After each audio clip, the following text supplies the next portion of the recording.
Assalamualaikum warahmatullahi wabarakatuh. Nama saya Khairul Nurisila Saadah binti Osman. Saya merupakan pelajar perakaunan tahun 4 yang mengambil kursus penulisan kreatif pada semester ini. Saya akan berkongsi mengenai idea cerpen yang bertajuk Memori Hujan. Tema cerpen ini adalah kasih sayang, manakala persoalannya pula kasih sayang antara adik-beradik kembar. Watak dan perwatakan. Watak utama dalam cerpen ini merupakan adik-beradik kembar iaitu Aira dan Iris.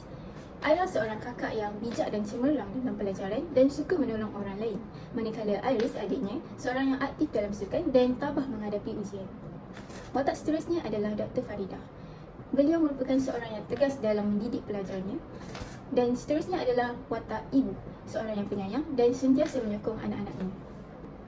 Teknik penceritaan yang digunakan dalam cerpen ini adalah teknik kejutan, di mana keadaan semasa berita tentang kematian Aira akibat lemas di sungai menyebabkan kejutan kepada ahli keluarga Aira dan Iris. Seterusnya adalah imbas kembali. Iris mengimbau kembali tragedi semasa Aira sedang hanyut dan lemas di bawah arus sungai yang deras itu. Seterusnya adalah dialog, perbualan antara Dr. Faridah dan Iris, perbualan antara Aira dan Iris, dan perbualan antara ibu dan Iris. Seterusnya adalah monolog. Iris berbisik dalam hatinya, macam mana aku nak teruskan tanpa Aira? Kalau Aira ada, pasti dia bangga. Dua dialog yang terdapat dalam cerpen ini. Plot penceritaan dibahagikan kepada 3 bahagian, iaitu permulaan, perkembangan dan pengakhiran. Pada permulaan cerita, Iris diberi amaran tegas oleh Dr. Faridah untuk menyiapkan tugasannya sehingga minggu hadapan. Iris berehat setelah menghabiskan 3 pusingan larian di padang universiti. Seterusnya, Aira membantu Iris menyiapkan tugasannya pada malam itu. Dan ibu cuba memujuk Iris tentang kejadian siang hari. Pada pertengahan cerita, Aira dan Iris bersama rakan-rakannya pergi berkelak dan bermandi-mandi di sebuah sungai. Hujan turun dengan lebat dan arus air mula melebihi dada mereka. Aira dan Iris cuba menaiki ke tepian sungai. Namun, Aira hanyut di bawah arus air yang deras itu. Kemudian, pihak bomba memulakan misi mencari dan menyelamat Aira. Aira berada di rumah bersama ibu bapanya dan sedang menunggu panggilan daripada pihak bomba. Seterusnya, berita mengejutkan daripada pihak bomba mengenai penemuan mayat Aira di celahan batu yang berada di sungai itu. Pengakhiran cerpen ini adalah ketika Iris hilang kekuatan kerana kakaknya yang sentiasa bersama di sisinya sudah pergi buat selamanya.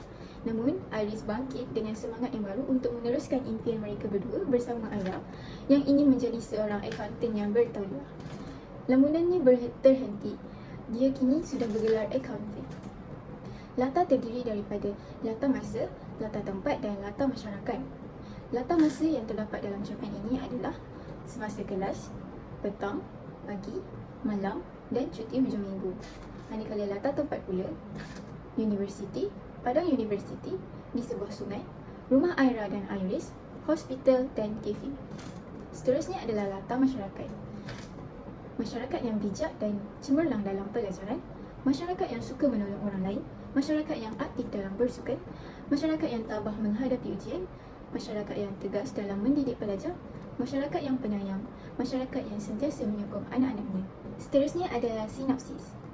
Memori Hujan merupakan cerpen yang mengisahkan 2 orang adik-beradik kembar, Aira dan Iris, yang merupakan pelajar Corporate Accountant di sebuah universiti.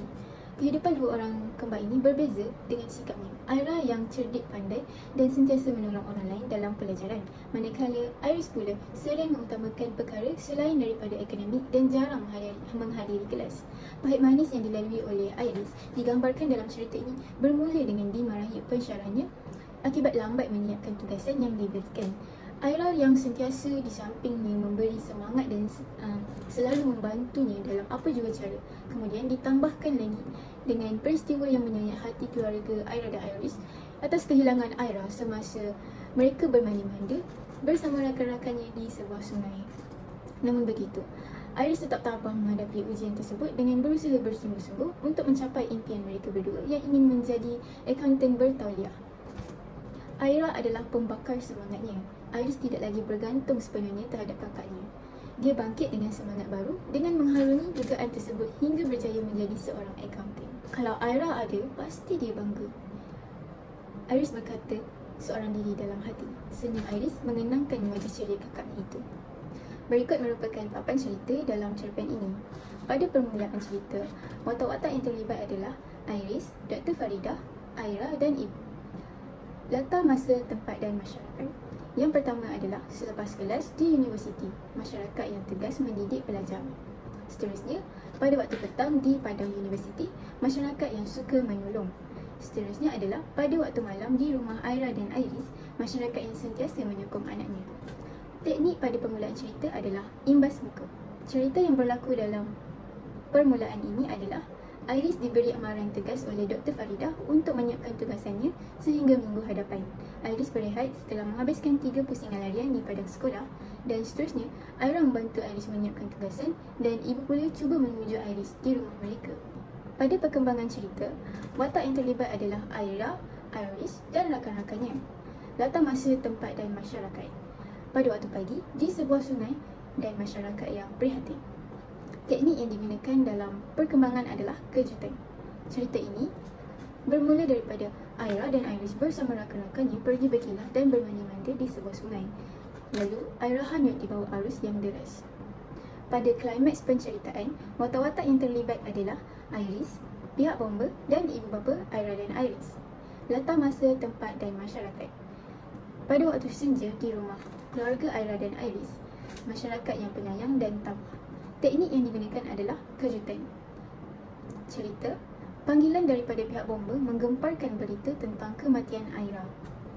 Pada pengakhiran cerita, watak-watak yang terlibat adalah Iris dan ibu bapa. Latar masa, tempat dan masyarakat. Pada waktu malam di hospital, masyarakat yang tabah. Dan seterusnya adalah pada waktu cuti di sebuah kafe, masyarakat yang reda dengan takdir. Teknik yang terdapat pada pengakhiran cerita adalah teknik monolog. Cerita pada pengakhirannya adalah tentang Iris yang kini bergelar akaunten setelah bangkit dengan semangat baru tanpa Aira di sampingnya. Sekian, terima kasih.